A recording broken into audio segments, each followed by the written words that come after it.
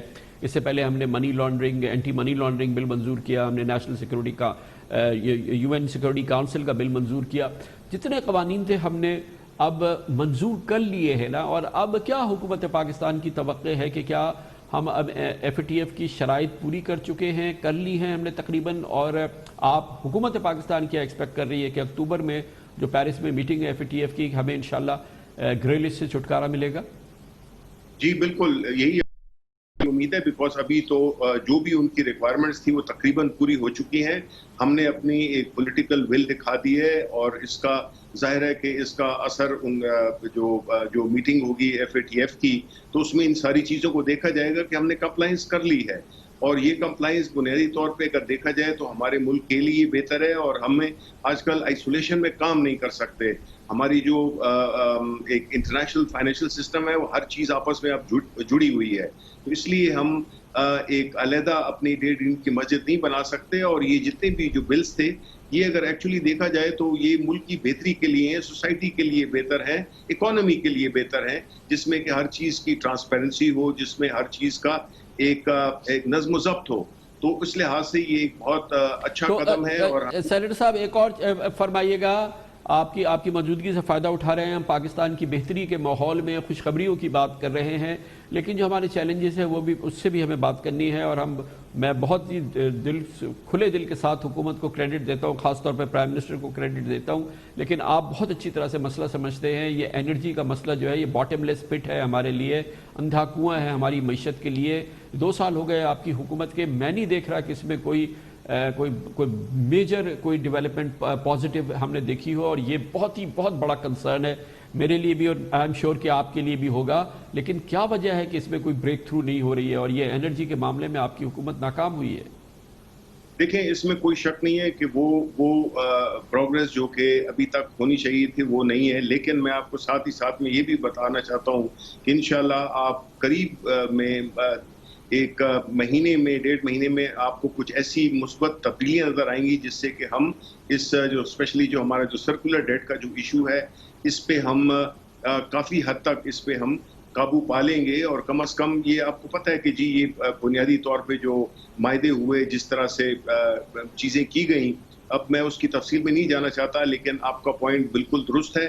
ہم یہی امید کرتے ہیں کہ انشاءاللہ آپ کے کسی بھی پروگرام میں، یہ ہمارا وعدہ ہے کہ ہم آپ ہی کے پروگرام کے تھرو اس یہ جو انرجی سیکٹر کا جو بنیادی سیریس مسئلہ ہے، جس میں کہ جنریشن پہ صرف توجہ دی گئی ماضی میں اور ٹرانسمیشن اور ڈسٹریبیوشن کو بالکل اگنور کیا گیا، تو وہ چیزیں بھی اب ٹھیک کر رہے ہیں ہم. اب جس طرح آج رینیوبل انرجی جس کو کہ ماضی میں بہت ہی اگنور کیا گیا اور وجوہات ہم سب کو پتہ ہیں، تو اب رینیوبل انرجی کا جو سندھ حکومت میں بنیادی طور پہ انہوں نے کچھ آبجیکشنز تھیں وہ بھی دور ہو گئی اللہ کے فضل سے.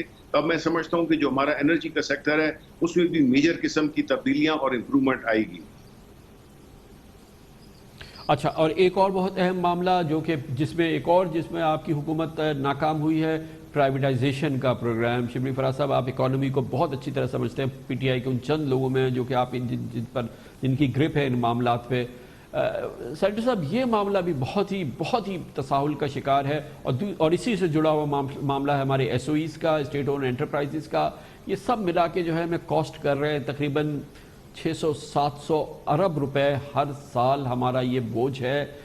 اس میں بھی آپ کی کوئی کامیابی نہیں ہوئی. اتنی اچھی ہماری سچویشن بنی ہے، یہ کچھ خواب نہ دکھائیں، کچھ بتائیں کہ اس پر کچھ ہو رہا ہے، اس میں کچھ بہتری ہو رہی ہے؟ یہ ونس اگین آپ کی جو آبزرویشن ہے وہ درست ہے، لیکن میں اس میں تھوڑا سا ایک کلیریفیکیشن دینا چاہوں گا. وہ یہ ہے کہ مثلا ایک تو یہ ہے کہ جو پرائیویٹائزیشن کا عمل ہے ہمارے ملک میں ہسٹوریکلی بڑا کنٹروورشل اور کمزور رہا ہے.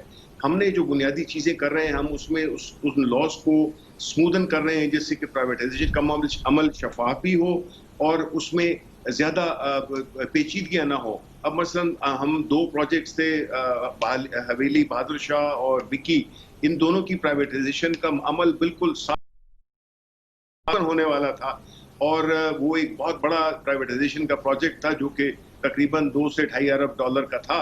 لیکن وہ کووڈ نے آ لیا اور اس کی وجہ سے وہ چیزوں میں تھوڑا سا اس میں پیچھے ہو گئے. پاکستان سٹیل مل کا آپ نے ہمارا ریزالٹ دیکھ لیا ہے، اسی طرح ہم پی آئی اے کو بھی.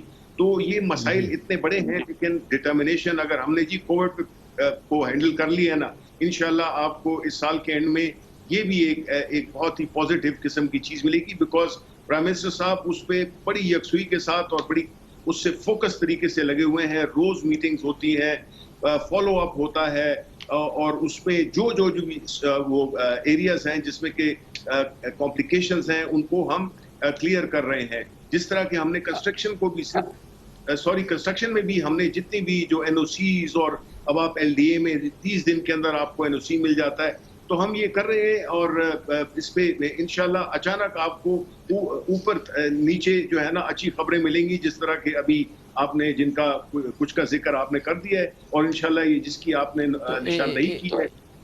جی معاف کیجیے گا سینڈر صاحب، ایک بار پھر میں آپ سے پوچھنا چاہ رہا ہوں کہ آپ کو پرائم منسٹر کو ان کے بیانات ہم نے دیکھے ہیں، وہ کہتے ہیں کہ پاکستان کے لیے تباہی کا راستہ ہے. جو ہمارے فائنانس ایڈوائزر ہے وہ کہتے ہیں کہ یہ عذاب ہے. یہ جو انرجی سیکٹر ہے اس کی اتنی ہی پریشانی ہے نا جتنی کہ مجھے ہے، آپ کو ہے، حکومت کو. ایک بار پھر ہمیں بتائیے کہ پرائم منسٹر اتنے ہی پریشان ہیں نا اس انرجی سیکٹر میں جو اس کا تقاضا ہے. ڈیلی 1.25 ارب روپے یہ کھا رہا ہے ہمارا، 2,500 ارب کا ہمارا اس وقت سرکولر ڈیٹ ہو چکا ہے.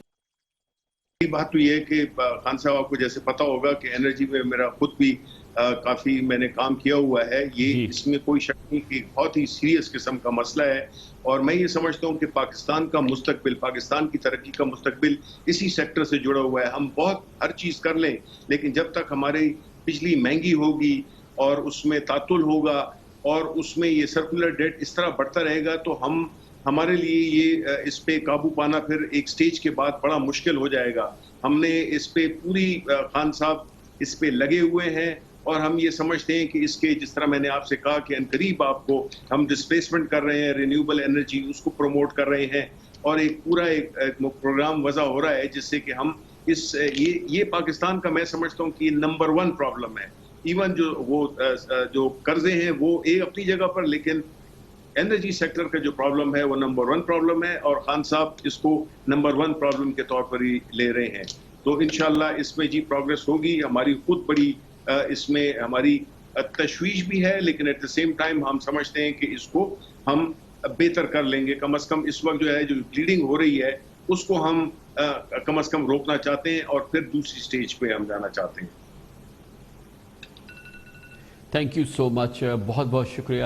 سینیٹر شبلی فراز ہمارے ساتھ موجود تھے، حکومت پاکستان کی ترجمانی کر رہے تھے. کمرشل بریک، اس کے بعد ذکر کریں گے اس سے منسلک معاملہ ہے پاکستان میں نجکاری کے حوالے سے. نجکاری کمیشن نے آج ایک اخبار میں اشتہار جاری کیا ہے. نجکاری کی ابتدا ہو رہی ہے. پچھلے چند دنوں میں ایک اناؤنسمنٹ بھی ہوا تھا. اب سرکاری جائیدادیں نیلام کی جا رہی ہیں کہ لوگ آئیں اس پہ کاروبار کریں اور سرکار اس سے چھٹکارا حاصل کرے. اچھی ابتدا ہے. نجکاری کمیشن سے پوچھیں گے چھوٹے سے واقعے کے بعد.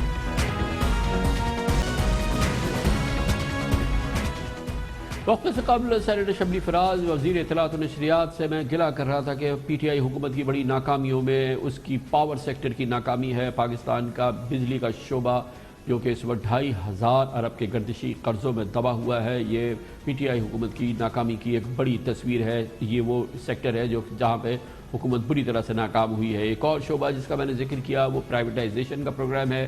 نجکاری کا پروگرام بھی حکومت کی ناکامیوں کی ایک ناکامی ہے، اور خاص طور پہ پچھلے 2 سال کے دوران نجکاری کا پروگرام انتہائی سست روی کا شکار رہا ہے، بلکہ آگے ہی نہیں بڑھا ہے، اور جس کی وجہ سے قومی کارپوریشن جو کہ پاکستانی خزانے سے سالانہ 600 سے 800 ارب روپے کھا جاتی ہیں، وہ اسی طرح سے بلیڈنگ ہو رہی ہے ہمارے قومی خزانے کی. لیکن پچھلے چند دنوں میں ہم نے دیکھا ہے کہ کچھ جنبش پیدا ہوئی ہے، اور اس جنبش کے نتیجے میں آج ایک اشتہار ہے جو قومی اخبارات میں شائع ہوا ہے، جس میں کہا گیا ہے کہ حکومت کی جائیدادیں اور کچھ جائیدادیں منتخب کی گئی ہیں کہ ان کو نیلامی کے لیے پیش کیا جائے گا.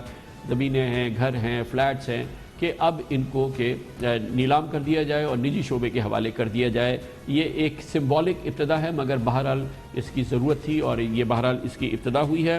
وزیر اعظم عمران خان تو یہ کہا کرتے تھے کہ جو حکومت کی جائیدادیں ہیں، جو کہ اربوں خربوں ڈالر کی حکومت کی جائیدادیں، زمینیں پورے پاکستان میں بکھری ہوئی ہیں، ان کا ایک لینڈ بینک بنایا جائے گا، اور پھر اس کو اس لحاظ سے اس کی نجکاری کی جائے گی، اس کا بہترین استعمال ڈھونڈا جائے گا. گلوریس آئیڈیا تھا، مگر اس پہ عمل ہوتا وہ دور دور تک نظر نہ آیا. پاکستان میں زمینیں پڑی ہوئی ہیں سرکار کی، اربوں نہیں میرے خیال میں کھربوں روپے کی زمین ہے. اس لیے ہم نے اب پوری پالیسی بنا رہے ہیں کہ یہ ساری زمینوں کو، جتنی بھی زمینیں ضائع، ان کو ہم یوٹیلائز کریں گے، ان کو ہم کمرشلائز کریں گے، جس طرح بھی مختلف زمینوں کے مختلف استعمال کریں گے تاکہ وہ ہمارے لیے پیسہ بنے اور ہمیں قرضے نہ لینے پڑیں. تو ایک طرف ہم اتنا زیادہ پیسہ خرچ کر رہے ہیں قرضوں کے اوپر، دوسری طرف ہمارے پاس یہ ساری زمین پڑی ہوئی ہے جس کا کوئی فائدہ ہی نہیں ہے، جس کے اوپر قبضے ہو رہے ہیں. ایک کوشش کی ہے لینڈ بینک بنانے کے لیے. اب اتنی زیادہ زمین ہے سرکاری ڈپارٹمنٹس میں, جو ہم نے ڈپارٹمنٹس کو کہا کہ ہمیں بتائیں آپ کے پاس کون سی زمین پڑی ہوئی ہے جس کے اوپر کوئی کچھ نہیں ہو رہا, ڈیڈ کیپٹل جو ہے. آپ یقین کریں کہ ڈپارٹمنٹس ہم گورنمنٹ سے ہمارے سے چھپا رہے ہیں زمینیں. ہم ہر منسٹریوں کو پوچھتے ہیں کہ جی بتائیں کوئی آپ کے پاس زمین پڑی ہوئی ہے, تو ہم یہ زمین بیچ کے تو ہم یہ خسارہ پورا کریں. وہ منسٹریوں کے اندر لوگ بیٹھے دبا لیتے ہیں زمینوں. گورنمنٹ کی زمین گورنمنٹ کے لیے ہم بیچ کے گورنمنت کے لیے پیسے لگانا چاہتے ہیں, لیکن وہ بتاتے نہیں ہیں زمینوں کا. اب ہم اس کے اوپر سختی کرنے لگے ہیں. ہے بہت ہی دلچسپ صورتحال. حکومت پوچھ رہی ہے بتاؤ تمہاری زمینیں کہاں ہیں. حکومت سے چھپا لیتے ہیں, وزیر اعظم سے چھپا لیتے ہیں, لیکن لگتا یہ ہے کہ کچھ نہ کچھ بریک تھرو ہوا ہے, جبھی تو یہ اشتہار آج اخبارات میں شائع ہوا ہے. لیکن بہرحال یہ بڑی چھوٹی سی ابتدا ہے. وزیر اعظم کو تو نجکاری کا ایک میگا پروگرام لانچ کرنا ہوگا, لیکن آج کی ابتدا اس کی ہم تفصیل آپ کو دیتے ہیں. وزارت نجکاری کی جانب سے پرائیویٹائزیشن کمیشن نے 27 اثاثوں کی نیلامی کا اشتہار جاری کیا ہے. یہ پراپرٹیز وزارت صنعت و پیداوار, آبی ذخائر, civil aviation authority, FBR, commerce division اور ایرا کی ملکیت ہیں. ان سرکاری املاک کی نیلامی اگلے مہینے 7 ستمبر سے 28 ستمبر تک ہوگی. 27 گورنمنٹ پراپرٹیز میں کمرشل اور رہائشی زمین, بلڈنگز, اپارٹمنٹس اور دکانیں شامل ہیں, جن کی ابتدائی بولی 50 لاکھ روپے سے 5 ارب روپے تک رکھی گئی ہے. ان سرکاری پراپرٹی نیلامی سے قومی خزانے کو اربوں روپے کا فائدہ ہوگا. نیلامی کے لیے پیش کی جانے والی یہ سرکاری املاک اسلام آباد, لاہور, ملتان, فیصل آباد, گجرانوالہ, سوات, ایبٹ آباد اور نواب شاہ میں واقع ہیں. نجکاری کمیشن کی جانب سے غیر منافع بخش سرکاری املاک کی نیلامی ایک احسن اقدام ہے. اس وقت سرکاری کارپوریشنز کے قرضے, خسارے اور واجبات یعنی مجموعی نقصانات 2000 ارب روپے تک پہنچ گئے ہیں, جو PTI حکومت بننے کے وقت ستمبر 2018 میں 1360 ارب روپے تھے, یعنی 37% اضافہ پچھلے 2 سال میں ہوا ہے. قومی کارپوریشنز کے مجموعی خساروں کے 25% کی حامل اسٹیل ملز جون 2015 یعنی 5 سال سے بند پڑی ہے. آج کی اس ڈیولپمنٹ پہ پرائیویٹائزیشن کمیشن کا موقف حاصل کرتے ہیں. ظفر سبحانی ہمارے ساتھ موجود ہیں. ظفر صاحب بورڈ آف ڈائریکٹرز میں ہیں پرائیویٹائزیشن کمیشن کے. بہت بہت شکریہ ظفر سبحانی صاحب, آپ نے ہمیں جوائن کیا ہے. بتائیے اس کی سگنیفیکنس کیا ہے. گورنمنٹ کے پاس تو ان گنت پراپرٹیز ہیں, ان گنت اور نامعلوم کتنا بڑا یہ سرمایہ ہے جو کہ حکومت کے پاس موجود ہے. تو یہ جو بگننگ ہے یا یہ کہ یہ صرف پرائیویٹائزیشن کے سامنے صرف یہ چند پراپرٹیز لائی گئی تھی؟ جی شکریہ جی کامران صاحب, مجھے انوائٹ کرنے کا. 2 ہفتے پہلے بھی آپ کے پروگرام میں آیا تھا میں. تو بیسیکلی آئس بریک ہو رہی ہے. ہم کہتے ہیں نا کہ ایپیٹائزر ہے, یہ ایپیٹائزر ہے پرائیویٹائزیشن کمیشن پروگرام کا. لاسٹ پروگرام میں نے کہا تھا بیکاز کووڈ کی وجہ سے یہ جو ہمارا نیلام کا پلان تھا, یہ نیلام کا پلان ہمارا مارچ اور اپریل کا تھا اور اس کی ایڈ بھی آ چکی تھی اخباروں کے اندر. بٹ انفارچونیٹلی کووڈ کی وجہ سے ساری چیزیں جو ہے نا وہ رک گئی. آپ نے عمران خان صاحب کا بیان بتایا اس پروسیس کے بارے میں. آپ کو یہ بتاؤں کہ یہ پروسیس ہمارا شروع ہوا تھا فیبروری 2019 کے اندر. انٹر منسٹریل کمیٹی بنائی گئی تھی جس کی صدارت جو ہے آپ کے میری ٹائم کے جو آپ کے وزیر ہے علی زیدی صاحب نے کی. اور اتنی مشکل ہوئی ان اداروں کو, گورنمنٹ کے منسٹریوں سے یہ تفصیلات پتہ کرنے کے لیے کہ بھائی بتائیں تو صحیح کون سی ایسی جگہ ہیں, کون سی زمینیں ہیں, کون سے اپارٹمنٹس ہیں جن کو آپ کی ضرورت نہیں ہے, اور یہ خزانہ جب یہ بیچیں گے تو جو ہے وہ ہوگا. میرا پرائیویٹ سیکٹر سے تعلق رہا ہے, اب میں نے 40 ایئرز ڈفرینٹ کمپنیز میں کیا ہے. کمپنیز کے اندر تو کوئی افورڈ ہی نہیں کر سکتا ہے کہ کوئی ایسی جگہ ہو جس کا کوئی یوٹیلائزیشن نہیں ہو اور وہ بغیر اس کے پڑی ہوئی ہو. بٹ اینی وے بڑی مشکل سے جو ہے نا ڈفرینٹ ڈپارٹمنٹ نے اپنی تفصیلات بتائیں اپنے ڈفرینس کی زمین میں, اور 102 پراپرٹیز کی انفارمیشن جو ہے وہ پرائیویٹائزیشن کمیشن کے پاس آئی اور اس کی پھر ڈیٹیل اسکروٹنی ہوئی اور انٹر منسٹریل کمیٹی بھی بار بار اس کے اندر ڈسکس کرتی رہی. تو یہ پتہ چلا کہ بہت ساری زمینیں تو ایسی تھی جس کے اوپر لیگل ایشوز ہوئے ہیں. انفارچونیٹلی لیگل ایشوز ڈپارٹمنٹ کی کمپنی جو منسٹریز کے ہوتے ہیں وہ کوشش نہیں کرتے کہ اس کے اوپر زور لگا کے اس کو کلیئر کریں. کوئی چیز اپنی انفارچونیٹلی نہیں ہے نا, اگر ہماری اپنی چیز ہو تو ہم زور لگاتے ہیں. بٹ اینی وے وہ 102 پراپرٹیز ہمارے پاس آئی اور اس کے بعد اسکروٹنی کرنے کے بعد 32 پراپرٹیاں ہم نے سلیکٹ کی جو کہ پرائیویٹائزیشن کمیشن کے پاس نیلامی کے لیے ہم نے تیار کی. اس کے بعد فردر اسکروٹنی کی. لیکن ظفر سبحانی صاحب یہ بتائیے گا کہ کچھ آپ کے علم میں ہے کہ یہ تو پرائم منسٹر تو یہ چاہ رہے تھے کہ ایک فیڈرل لینڈ بینک بن جائے جس میں کہ یہ ساری پراپرٹیز ایک جگہ آ جائیں, اور یہ بہت ہی گلوریس ان کا آئیڈیا تھا. یہ تو مختلف منسٹری سے ہوتے ہوئے آپ تک آ گیا, یہ سینٹرل نظام کوئی بنے, کچھ اطلاع ہے it is last some where, وہ تو اب ایگزسٹ نہیں کرتا ہے. نہیں, اس کے اوپر تھوڑی بہت بات چیت ضرور ہوئی تھی, لیکن جو میں نے یہ جو 32 پراپرٹی میں سے 5 پراپرٹیاں ایسی ہیں کہ جو پرائم منسٹر کا پروگرام ہے, ہاؤسنگ کا پروگرام ہے, نیا پاکستان کا پروگرام, تو ایونچولی دیکھا کہ جو ہے نا اس پروگرام کے لیے 5 پراپرٹیاں ایسی تھی. ایک تو ایف بی آر کی پراپرٹی بہت بڑی کراچی میں ہاکس بے کے پاس تھی, اور 2-3 اور پراپرٹیز تھی. وہ پھر ڈیسائیڈ کی کہ اس کا کوئی لاجک نہیں ہے اس کو جو ہے نیلام کرنے کا, کیونکہ گورنمنٹ کو آپ کے مکانات کی تعمیرات کے لیے وہ پراپرٹیز ضرورت تھی. تو 32 میں سے 5 پراپرٹیاں اس کو پھر ہم نے منہا کر دی because they were needed for the housing projects. تو 27 پراپرٹیاں آئیڈینٹیفائی ہوئی جس کی تفصیلات آپ نے بتا دی ہیں, اور let's see because as I said کہ یہ جو ہے وہ پروسیس میں ٹائم لگتا ہے. اچھا, ایک اور میں بتاؤں کہ چونکہ فیبروری میں پروسیس شروع ہوا, پھر ایک فائنینشیل ایڈوائزری کا ایک آپ کا شروع ہوتا ہے جو لیکن ظفر سبحانی صاحب یہ کام اب اس کو بھی تو کچھ ہے, کیا گورنمنٹ نہیں چاہتی, کیا نہیں چاہیے اسٹریم لائن کرے نا. اب یہ کتنا اس میں ٹائم, ایک تو چیز اس کا اشتہار فروری 2019 میں لگا تھا اور اگست 2020 میں اس کا دوبارہ اشتہار چھاپا ہے, اور ابھی آپ جیسے فرما رہے ہیں کہ اس میں ٹائم لگتا ہے. آخر کب تک یہ ٹائموں کے کام میں ہم چلتے رہیں گے؟ 2 سال تو ہو گئے ہیں اس طرح سے, یہ ٹائم ہی اس کو سارٹ آؤٹ کریں نا, یہ ٹائم وغیرہ کے جو معاملات ہیں. اب کہاں ہم افورڈ کر سکتے ہیں کہ مہینوں ہم ایک ڈیل کو ہم جو ہے وہ بیٹھے ہوئے سیدھتے رہیں. کامران صاحب آپ کی بات بالکل ٹھیک ہے.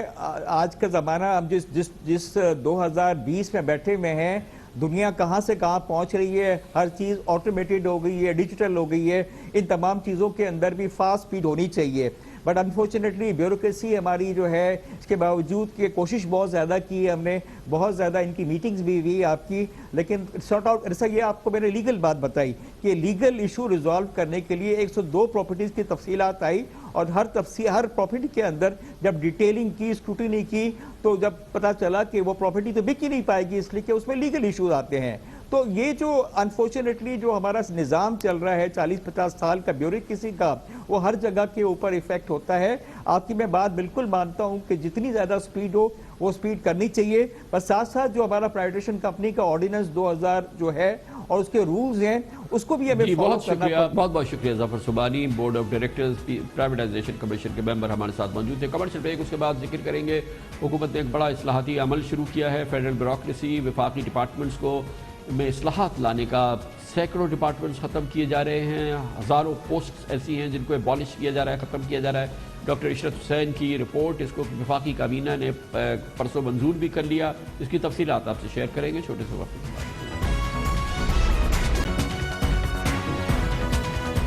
حکومت میں آنے کے بعد وزیر اعظم عمران خان نے ایک کمیٹی قائم کی تھی جس کے لیے ڈاکٹر عشرت حسین کو خاص طور پر کابینہ میں شامل کیا گیا تھا. اس کا مقصد یہ تھا کہ وفاقی بیوروکریسی اور جو حکومتی ادارے ہیں اور جو بے پناہ بڑی حکومت ہے اس کو مختصر کیا جائے, اس میں اصلاحات لائی جائیں. 2 سال تک ڈاکٹر عشرت حسین نے اس پہ کام کیا اور منگل کو بالآخر اپنی رپورٹ جو ہے وفاقی کابینہ کے سامنے پیش کی. وفاقی کابینہ نے اس کو منظور کیا. اس کے تحت جو ریفارمز لائی جا رہی کو ختم کیا جا رہا ہے. اس کے علاوہ 98 وفاقی اداروں کو ضم کیا جا رہا ہے, ان کو ختم کیا جا رہا ہے یا ان کی منتقلی کی جا رہی ہے. کابینہ نے اس کی منظوری دے دی ہے. کرپٹ اور نااہل بیوروکریٹس کو 20 سال کے بعد ملازمت سے نکالا جا سکتا ہے. یہ بھی ایک بہت بڑا اصلاحاتی عمل ہو گیا ہے, اور اس کے لیے سول سروسز رولز 2020 کا نفاذ بھی ہو چکا ہے. بہت بڑا کام ہے, اور اگر اس پہ پوری طرح سے عمل ہو جائے تو یقیناً یہ پاکستان کے لیے ایک بہت اچھی خبر ہے. بہرحال اس کی ابتدا بھی ہو چکی ہے. اس کی تفصیلات آپ کو بتاتے ہیں. پاکستان کا بنیادی مسئلہ گورننس ہے. ادارہ جاتی اصلاحات کے تحت ڈاکٹر عشرت حسین کی ٹاسک فورس نے P I A, civil aviation, F B R, state bank, securities exchange commission, auditor general, مسابقتی کمیشن سمیت کلیدی اداروں کی ری اسٹرکچرنگ اور تنظیم نو کے لیے سفارشات پیش کی ہیں. جن میں متعدد کو وفاقی کابینہ نے منظوری دے دی ہے۔ وفاقی اداروں کی تعداد 440 سے کم ہو کر 342 ہو جائے گی۔ باقی 98 اداروں میں کچھ کو ختم، کچھ کو ضم اور بعض صوبوں کو منتقل کر دیے جائیں گے۔ ادارہ جاتی اصلاحات کے تحت مختلف وفاقی محکموں میں گریڈ 1 سے 16 کی ایک سال سے خالی 71,000 سے زائد اسامیاں ختم کر دی گئی ہیں۔ اصلاحاتی کمیٹی کی سفارشات پر ایف بی آر میں آٹومیشن کا عمل جاری ہے اور سیلز اور ود ہولڈنگ ٹیکسز کی وصولی کے نظام سمیت ایکسپورٹ ریفنڈز کو آسان بنایا جا چکا ہے۔ پہلی مرتبہ ٹیرف نظام کو ایف بی آر سے نیشنل ٹیرف کمیشن کو منتقل کیا گیا ہے۔ سفارشات کی روشنی میں اسٹیٹ بینک آف پاکستان کی مزید خود مختاری کے لیے وزارت خزانہ نے مسودہ تیار کر لیا ہے۔ سیکیورٹی ایکسچینج کمیشن کے پالیسی بورڈ میں نمایاں شخصیات کی شمولیت پر عمل ہو گیا ہے، جبکہ بورڈ کی سربراہی سیکریٹری خزانہ کے بجائے پرائیویٹ سیکٹر کے ماہر کو تفویض کرنے کا مرحلہ دسمبر 2021 میں مکمل ہو جائے گا۔ وزیر اعظم عمران خان نے پاکستان ریلوے کے اندر مکمل ری اسٹرکچرنگ کی منظوری دے دی ہے۔ 15 مسافر ٹرینیں اور 2 مال بردار ٹرینوں کو آؤٹ سورس کرنے کی تجویز ہے۔ ریلوے میں آئندہ 4 ماہ کے اندر انتظامی ذمہ داریوں کے لیے 4 کمپنیاں بنائی جائیں گی۔ سول ایوییشن اتھارٹی کو انتظامی اور ریگولیٹری اعتبار سے 2 حصوں میں تقسیم کی تجویز منظوری کے لیے کابینہ میں پہنچ چکی ہے۔ اہم موضوع پر بات کرتے ہیں، ہمارے ساتھ موجود ہیں بیرسٹر سلمان اکرم راجہ۔ اور بیرسٹر صاحب سے آج ہم بات کسی اہم قانونی معاملے پہ نہیں کر رہے، بلکہ وہ اس اصلاحاتی کمیٹی کے رکن تھے جسے ڈاکٹر عشرت حسین نے لیڈ کیا ہے، اور یہ جو قومی ریفارمز ہوئی ہیں اس حوالے سے جو اس میں قانونی انپٹ تھا اس میں بیرسٹر سلمان اکرم راجہ شامل تھے۔ بہت بہت شکریہ بیرسٹر صاحب، آپ نے ہمیں جوائن کیا ہے۔ بہت سیر حاصل یہ رپورٹ لگتی ہے، مگر پاکستان میں اس قسم کی رپورٹس اور اس قسم کی ریکمنڈیشنز کی کوئی کمی نہیں ہے۔ آپ اس کے ممبر رہے ہیں اور آپ نے اس کو بہت قریب سے دیکھا ہے۔ کتنی دور رس ہیں یہ اصلاحات اور کتنی ڈوبل ہیں، اور کتنا آپ کو لگ رہا ہے کہ اس پہ عمل ہو رہا ہے، کیونکہ ہمیں بتایا گیا کہ اس پہ عمل بھی شروع ہو چکا ہے؟ دیکھیے، اصلاحات تو جیسا کہ آپ کے جائزے سے بھی واضح ہے بہت دورس ہیں، بہت وسیع ہیں، اور ڈاکٹر عشرت بہت وسیع تجربہ اس بات کا رکھتے ہیں۔ پچھلے 20 سال سے وہ اس بارے میں سوچ رہے ہیں، لکھ رہے ہیں، لہٰذا ان سے بہتر کوئی شخصیت نہیں تھی اس تمام عمل کو لیڈ کرنے کے لیے۔ اب جو چیز اس میں ایک بنیادی اہمیت کی حامل ہے وہ یہ بیوروکریسی ہے، اس میں وہ لوگ شامل ہوں اور اس عہدے پر وہ لوگ ہوں جو تجربہ رکھتے ہیں اس کام کا۔ یہ نہ ہو کہ ایک زراعت کا جو ایکسپرٹ ہے وہ انرجی یا پیٹرولیم کو دیکھ رہا ہو۔ یہ ایک بڑا بنیادی ایک ہدف تھا اس تمام ایکسرسائز کا کہ جو حکومت کے بڑے عہدے ہیں گریڈ 19 کے بعد گریڈ 20 21، ان عہدوں پہ ایسی ٹریننگ دی جائے اور ایسے لوگوں کو موقع دیا جائے، خواہ وہ سول سروس سے باہر ہی سے کیوں نہ ہوں، کہ وہ آ کر ملک اور قوم کی خدمت کر سکیں۔ ان کو ٹارگٹ دیے جائیں کہ آپ سے کیا توقع ہے، کیا گولز ہیں جو آپ نے اچیو کرنے ہیں، اور پھر صحیح بندے کو صحیح جگہ پہ متعین کیا جائے۔ تو یہ اس کا ایک بنیادی یہ تو جو آپ بات کر رہے ہیں کہ جو کہ آپ ایک آئیڈیل کی بات کر رہے ہیں، جو کہ ایک یقیناً ایک بہت ہی آئیڈیل تخیل کی بات کر رہے ہیں، لیکن یہ فرمائیے گا کہ اب یہ تو رپورٹ تیار ہو گئی، کابینہ نے اس میں منظوری دے دی ہے اس کی، تو کیا اس کے آپ کے نزدیک وہ معاملات ہیں جو کہ یقیناً ہماری حکومت کے لیے اور ہماری جو یہ حکومت سازی کے تمام معاملات ہوتے ہیں، یعنی کہ جو یہ بیوروکریسی وغیرہ ہوتی ہے، کہ اس میں واقعی یہ ایک اصلاحات کا باعث بنے؟ دیکھیں، جو نیشنل ایگزیکٹو سروس کی تجویز ہے میں سمجھتا ہوں کوئی وجہ نہیں کہ اس پہ عمل نہ ہو، اور اگر نیشنل ایگزیکٹو سروس پہ عمل ہونا شروع ہو جاتا ہے جو بنیادی طور پہ وہی ہے جس کا خلاصہ میں نے پیش کیا، تو پھر ہمیں ہر ادارے میں بہتری نظر آنی چاہیے، اور اس کے لیے جو پولیٹیکل ول چاہیے ہوتی ہے بظاہر میں سمجھتا ہوں اس حکومت میں ہے۔ وزیر اعظم کا تعاون حاصل رہا اس کمیٹی کو، ڈاکٹر عشرت کو، اور اگر بڑے فیصلے کسی بھی حکومت نے کرنے ہیں تو ان فیصلوں کا یہ وقت ہے، ایک پورا خاکہ دے دیا گیا ہے اور ان پر عمل ہوتا ہے، تو کوئی وجہ نہیں کہ بہتری نہ ہو۔ آپ نے اس کا قانونی جائزہ لیا، کیونکہ یہ بعض معاملات ایسے ہوتے ہیں کہ مثال کے طور پہ اصلاحاتی عمل شروع ہوا، اس کے کسی بھی عنصر کو لے کے کوئی بھی جو ریلیٹڈ شخصیات ہیں اس کو عدالت میں لے جا کے